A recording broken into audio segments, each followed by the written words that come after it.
खुद को इतना कैसे बदल लें कि दुनिया देखती रह जाए। ओशो चंद्रमोहन जैन के प्रवचनों में स्वयं को बदलने यानी आत्म रूपांतरण को लेकर एक बहुत ही गहरा और अनूठा दृष्टिकोण है। ओशो कहते हैं कि यदि दुनिया को दिखाने या किसी से बदला लेने के लिए खुद को बदलना एक व्यर्थ की दौड़ है, असली बदलाव वह है जो आपके भीतर से आनंदित और शांत कर दे, जिसे देखकर दुनिया अपने आप हैरान हो जाएगी। जैसे हो खुद को वैसे ही स्वीकार करो। ओशो का सबसे पहला और क्रांतिकारी विचार है आत्म स्वीकार।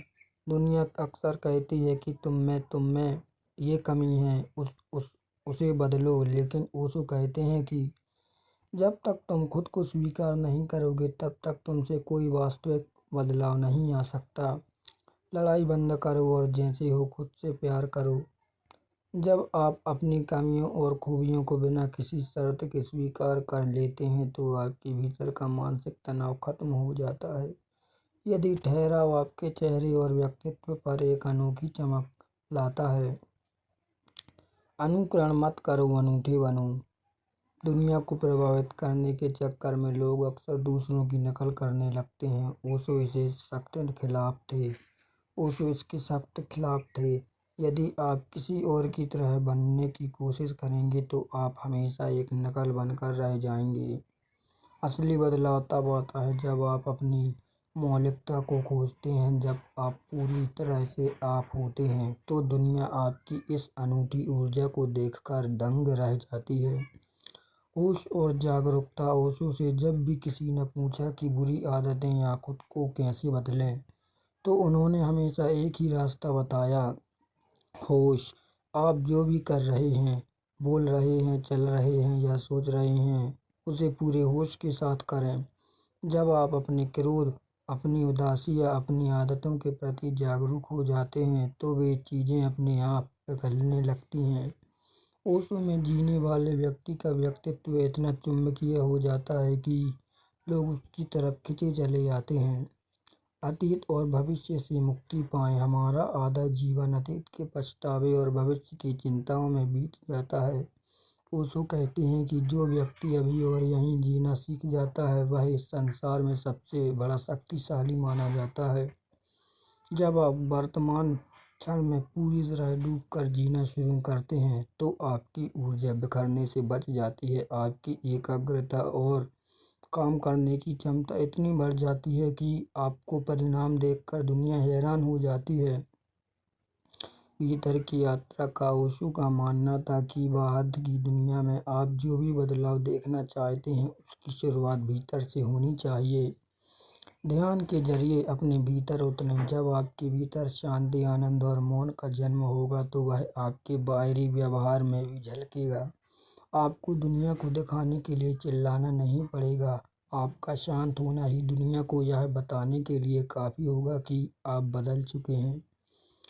खुद को बदलने का उद्देश्य दुनिया को नीचा दिखाना या चमत्कृत करना नहीं होना चाहिए। आपका उद्देश्य खुद के सर्वश्रेष्ठ रूप को पाना होना चाहिए। जब आप भीतर से आनंदित तो पूरी तरह जागरूक हो जाते हैं तो दुनिया आपको बस देखती ही रह जाती है। प्रतिक्रिया नहीं, रिस्पॉन्स देखना सीखें। आमतौर पर जब कोई हमारे साथ गलत व्यवहार करता है तो हम तुरंत गुस्से में प्रतिक्रिया देते हैं। ओशो कहते हैं कि यह गुलामी है। सामने वाले ने रिमोट दबाया और आप नाचने लगे। जब आप खुद को बदलते हैं तो आप तुरंत रिएक्ट करना बंद कर देते हैं। आप थोड़ा ठहरते हैं, होश लाते हैं और फिर तय करते हैं कि सही व्यवहार क्या होना चाहिए। जब दुनिया आपको उकसाने की कोशिश करे और आप शांत बने रहें तो यह देखकर हैरान रह जाते हैं। यह आपकी आंतरिक शक्ति को दर्शाता है। हमारी आधी से ज़्यादा ऊर्जा दूसरों से उम्मीदें लगाने में बर्बाद हो जाती है कि लोग मेरे बारे में क्या सोचेंगे या उन्हें मेरे साथ ऐसा व्यवहार करना चाहिए था। ओशो के अनुसार जिस दिन आप दूसरों से उम्मीद करना छोड़ देते हैं आप वास्तव में स्वतंत्र हो जाते हैं। जब आपकी खुशी दूसरों के व्यवहार पर निर्भर करती है तो आपके भीतर एक ठहराव आता है। आपकी यह बेफिक्र की और आत्मनिर्भरता दुनिया को सबसे ज़्यादा आकर्षित करती है। गंभीरता छोड़ो, जीवन को उत्साह बनाओ। ओशो अक्सर कहते थे कि अध्यात्म या खुद को बदलने का मतलब यह गंभीर या उदासीन हो जाना नहीं है। इसके विपरीत सच्चा बदलाव आपको और अधिक जीवंत बना देता है। जीवन को एक खेल लीला की तरह लें, किसी बोझ की तरह नहीं। जब आप हर छोटी चीज़ में आनंद खोजना शुरू कर देते हैं, चाहे वह चाय पीना हो, चलना हो या प्रकृति को देखना हो, तो आपकी ऊर्जा बहुत सकारात्मक हो जाती है। एक खुश मिजाज और ऊर्जावान व्यक्ति को देखना हर कोई पसंद करता है। दुनिया को दिखाने की चाह अक्सर हमारे अहंकार से पैदा होती है। ओशो का कहना है कि जब तक आप यह साबित करने में लगे हैं कि मैं कुछ हूँ, तब तक आप गहरे तनाव में रहेंगे। जैसे ही आप यह साबित करने की दौड़ से बाहर निकलते हैं कि आप श्रेष्ठ हैं, आपका अहंकार पिघलने लगता है। एक सरल, सहज और अहंकार मुक्त व्यक्ति की उपस्थिति इतनी शांत होती है कि लोग उसकी ओर खिंचे चले जाते हैं। ओशो के शब्दों में, दुनिया को दिखाने के लिए खुद को बदलना एक और मुखौटा पहनने जैसा है। सच्चा बदलाव तब होता है जब आप सारे मुखौटे उतार कर अपने असली स्वभाव में आ जाते हैं।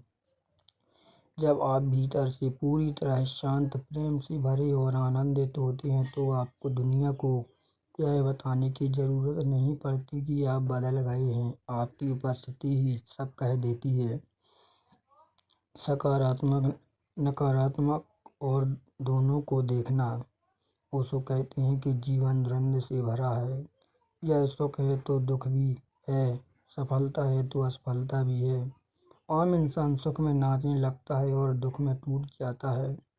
जब आप खुद को बदलते हैं तो आप जीवन के इन दोनों पहलुओं के प्रति एक गवाह बन जाते हैं।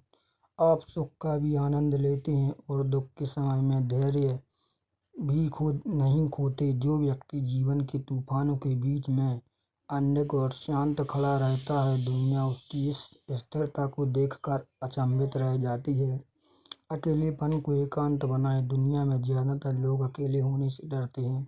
वे हमेशा किसी न किसी का साथ ढूंढते हैं ताकि उनका मन बहला रहे। ओशो ने अकेलेपन और एकांत के बीच एक बड़ा फर्क बताया है। अकेलापन एक बीमारी की तरह है जहां आप दूसरों की कमी महसूस करते हैं। इसके विपरीत एकांत एक उत्सव है जहां आप स्वयं की संगति का आनंद लेते हैं। जब आप अपने साथ समय बिताना, खुद को जानना और अपने मौन में कुछ कहना सीख जाते हैं, तो आपकी निर्भरता खत्म हो जाती है। ऐसा आत्मनिर्भर और आत्मतृप्त व्यक्ति दुनिया के लिए एक रहस्य बन जाता है। प्रेम को मांग नहीं, दान बनाना। हमारा आम प्रेम अक्सर एक सौदा होता है। मैं तुमसे प्यार करता हूँ, तुम्हें भी मेरी बातें माननी होगी। उसमें इस सच्चा प्रेम नहीं मानते। जब आपके भीतर ध्यान और जागरूकता बढ़ती है, तो आपका प्रेम एक मांग नहीं बल्कि एक बौछार बन जाता है।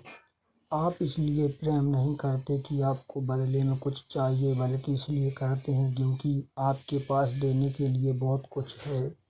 जब आपकी करुणा और प्रेम निस्वार्थ हो जाते हैं, तो आपका व्यक्तित्व दिव्य होने लगता है। खुद को बदलने की इस पूरी प्रतिक्रिया को ओशो दौड़ का रुक जाना कहते हैं। जब आप दुनिया को प्रभावित करने की रेस से बाहर निकलकर गहरी शांति में बैठ जाते हैं, तो वही क्षण आपके नए जन्म का होता है। तुम्हें किसी और जैसा नहीं बनना है, तुम सिर्फ वह बनना है जो तुम वास्तव में हो। जिस दिन तुम खुद के प्रामाणिक स्वरूप में आ जाओगे, उस दिन दुनिया तुम्हें बिना पलक झपकाए देखती रह जाएगी। ओशो के इस रूपांतरण विज्ञान को यदि व्यवहारिक जीवन में पूरी तरह उतारना हो, तो इसके लिए निर्णय न लेना सीखें।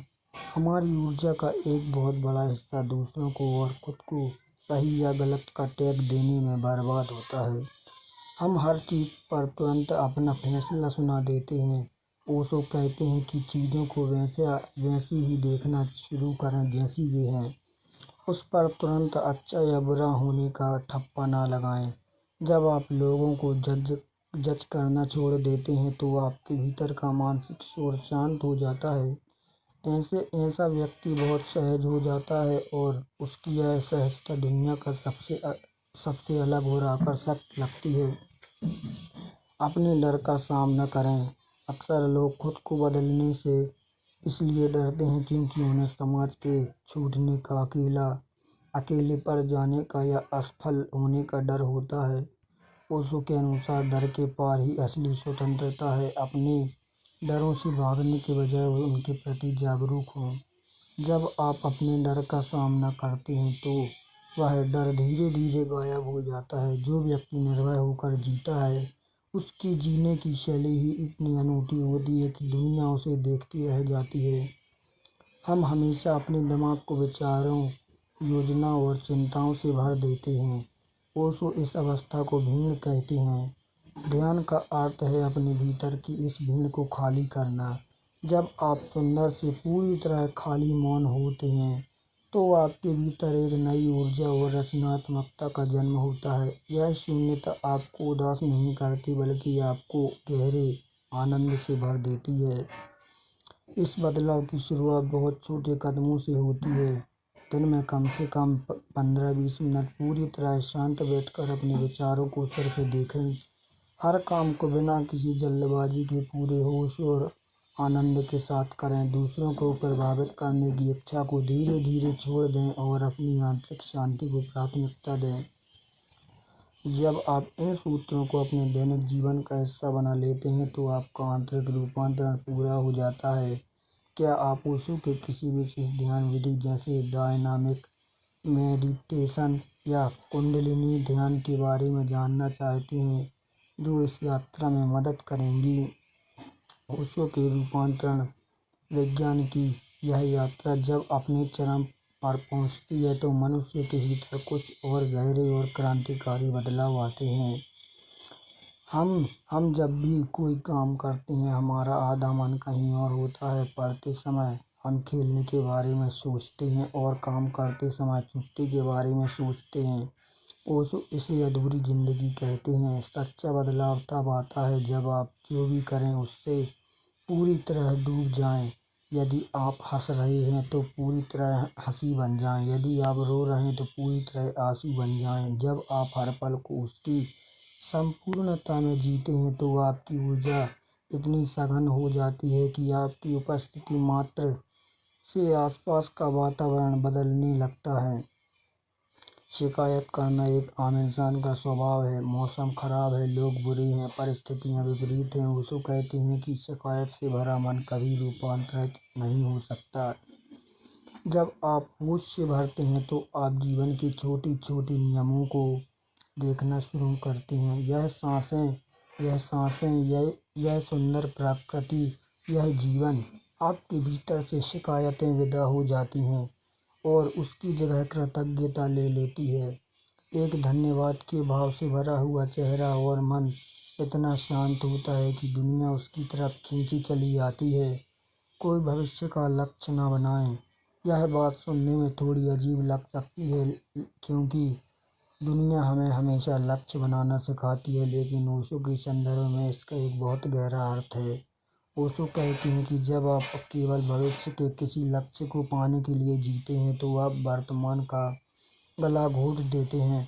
खुद को इतना बदल लेने का मतलब यह नहीं है कि आप किसी मंजिल पर पहुंच गए हैं, बल्कि यह है कि अब आपके लिए यह यात्रा ही मंजिल बन गई है। जब आप परिणाम की चिंता छोड़कर हर कदम उठाने का आनंद लेने लगते हैं तो आपकी कार्य क्षमता और रचनात्मकता अपने शिखर पर पहुंच जाती है। ओशो कहते हैं कि जब यह सब घटित होता है तो एक चमत्कार होता है। तुम दुनिया को दिखाने के लिए नहीं बदलते, बल्कि तुम इतने बदल जाते हो कि दुनिया तुम्हारे लिए मायने ही नहीं रखती। और मज़े की बात यह है कि जब तुम्हें दुनिया की परवाह नहीं रह जाती तभी दुनिया तुम्हारे पीछे दीवानी होकर चलती है। यह रूपांतरण किसी बाहरी सच धन या दिखावे से नहीं बल्कि भीतर के दिए को जलाने से आता है। जब भीतर का दिया जलता है तो रोशनी अपने आप बाहर फैलती है और दुनिया उसे बस देखती रह जाती है।